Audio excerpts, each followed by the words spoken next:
ونصلي على رسوله الكريم اما بعد فاعوذ بالله من الشیطان الرجیم بسم اللہ الرحمن الرحیم۔ آج ہم ایک سوال کا جواب دیں گے۔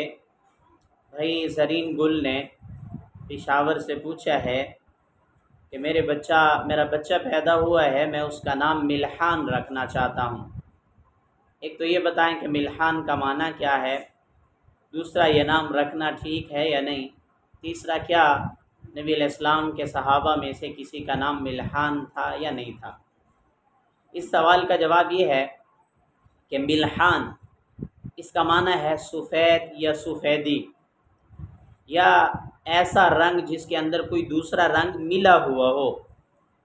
تو یہ معنی کے اعتبار سے زبردست نام ہے، نام رکھ سکتے ہیں، اور یہ نام باعث برکت بھی ہے، کیونکہ نبی علیہ السلام کے 2 صحابہ کا نام ملحان تھا۔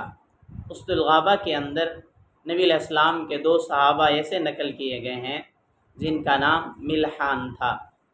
تو جب صحابہ کرام رضوان اللہ تعالی علیہم اجمعین کے نام ہیں تو یہ نام باعث برکت ہوگا، اپنے بچے کا نام رکھ سکتے ہیں۔ مزید آپ کوئی شرعی مسئلہ معلوم کرنا چاہتے ہیں یا کسی نام کے بارے میں جاننا چاہتے ہیں تو کمنٹس میں لکھیے، آپ کے سوال کا جواب آپ کو دیا جائے گا۔